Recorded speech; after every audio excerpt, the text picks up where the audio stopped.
manusia itu masuk dikategorikan sebagai dunia hewan pada bagian klasifikasi makhluk hidup. Jika kamu suka video ini, jangan lupa beri like dan subscribe. Jangan lupa tanda lonceng. Jadi kita manusia dalam sistem klasifikasi dikategorikan hewan masuk ke kelas mamalia yang memiliki kelenjar susu. Nah, nanti pembagiannya itu masuk ke dalam filum vertebrata. Sebelum kita masuk seperti apa itu filum vertebrata, kita harus tahu dulu seperti apa pengklasifikasian dunia hewan. Nah, hari ini kita akan membahas kingdom animalia atau dunia hewan. Ciri-ciri animalia. Yang menjadi ciri-ciri kingdom animalia atau dunia hewan, yang pertama bahwasanya animalia itu termasuk organisme eukariotik dan sudah memiliki yang namanya banyak sel atau bersifat multiselular. Dan dunia hewan ataupun ciri hewan berikutnya bahwasanya hewan itu termasuk organisme yang heterotrof atau tidak mampu membuat makanan sendirinya. Oke. Nah, berikutnya ciri daripada hewan bahwasanya dalam sistem pergerakannya umumnya itu bergerak secara aktif atau bersifat motil. Namun ada beberapa hewan yang pergerakannya tidak berpindah tempat yang nanti disebut sebagai sesil atau menetap Nah, kemudian ciri daripada hewan bahwasanya dia itu tidak memiliki yang namanya dinding sel dan hewan itu memiliki sistem saraf dan sistem otot. Bentuk tubuh hewan itu sifatnya tetap yang dipertahankan oleh yang namanya kolagen dan beberapa sudah memiliki yang namanya sistem rangka. Nah, bahwasanya untuk sistem perkembangbiakannya atau sistem reproduksinya tidak jauh beda dengan tumbuhan, yaitu ada yang mengalami aseksual perkembangbiakan secara vegetatif, dan ada juga yang melakukan perkembangbiakan secara seksual, kawin maupun generatif. Klasifikasi animalia. Nah, untuk pengklasifikasian yang kita bahas di sini nanti ada 7 pengklasifikasian daripada dunia hewan.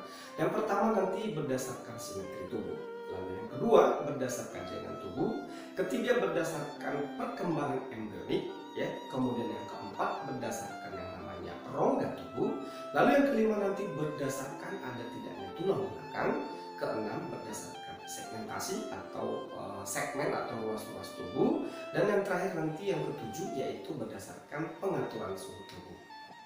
Yang pertama, pembagian klasifikasi hewan itu berdasarkan nama simetri tubuh. Nanti dia itu dibagi menjadi 3. Ada yang namanya asimetri, kemudian simetri radial, dan simetri bilateral.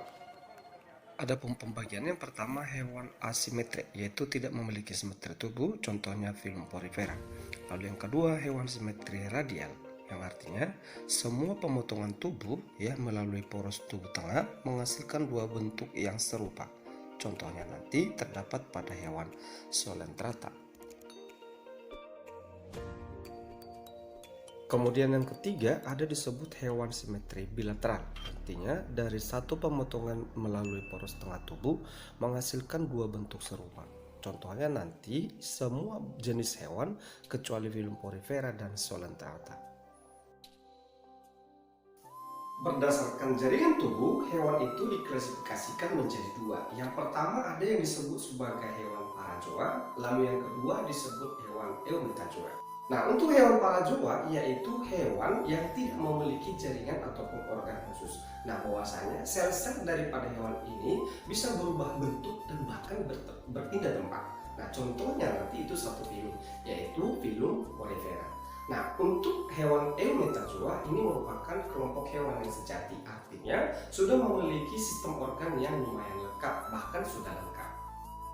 Klasifikasi hewan yang berikut yaitu berdasarkan perkembangan embrioniknya. Nanti dikategorikan 2, yaitu ada hewan diploblastik, kemudian ada hewan triploblastik. Untuk hewan diploblastik berarti mengalami perkembangbiakan embrio itu 2 lapisan. Yang pertama ada lapisan terluar disebut dengan ektodem, kemudian lapisan dalam disebut dengan endodem. Contoh hewan ini nanti yaitu filum porifera dan Coelenterata. Kemudian hewan triploblastik berarti perkembangan embrionya itu 3 lapis. Yang pertama ada lapisan terluar disebut sebagai ektodem, lapisan tengah disebut sebagai mesodem, dan lapisan terdalam disebut dengan endodem. Nah, contoh hewan ini di luar daripada porifera dan Coelenterata. Perhatikan gambar lapisan embrio berikut. Pada gambar A itu adalah hewan diplobastik memiliki dua rongga. Yang pertama ada ektodem bagian luar dan yang kedua ada endodem bagian dalamnya. Nah, sedangkan bagian gambar B yaitu hewan triplobastik 3 lapisan. Lapisan luar namanya ektodem, lapisan tengah mesodem, dan lapisan tengah nanti adalah endodem. Adapun nanti lapisan embrio tadi akan berkembang menjadi organ tubuh. Lapisan ektodem membentuk kulit, saraf, kuku, dan rambut. Lapisan mesodem membentuk alat kelamin, jantung, tulang, dan otot. Kemudian lapisan endodem akan berkembang menjadi organ pencernaan seperti hati dan pankreas, organ pernapasan, dan sistem urinaria. Nah, bahwasanya hewan triplobastik ini nanti dibagi lagi menjadi dua kelompok. Yang pertama disebut sebagai protostomia dan yang kedua disebut deuterostomia. Untuk hewan protostomia, bahwasanya pada perkembangan embrionya pinggiran lekukannya mendekat ke tengah blastopora, bagian ujung menjadi mulut. Contohnya nanti Annelida, Mollusca, dan Arthropoda. Sedangkan pada hewan deuterostomia, pada perkembangan embrio, pinggiran lekukan mendekat ke tengah blastopor, di bagian ujung nanti membentuk anus. Contohnya hewan Echinodermata dan Vertebrata. Klasifikasi hewan berikut yaitu yang keempat berdasarkan ada tidaknya rongga tubuh, sering disebut sebagai selom. Ya, ini berlaku pada hewan triplobastik. Nah, bahwasanya hewan ini nanti dibagi menjadi 3 kelompok. Yang pertama ada disebut hewan aselomata, yang artinya tidak memiliki rongga tubuh. Contohnya yaitu cacing pipih ataupun Pilum platyhelminthes. Lalu yang kedua ada disebut hewan Pseudosolomata, yang artinya dia memiliki rongga tubuh semu. Contohnya adalah cacing gilik atau Pilum nematoda ataupun disebut sebagai Nemathelminthes. Dan yang ketiga ada disebut sebagai hewan Selomata, artinya sudah memiliki rongga tubuh sejati.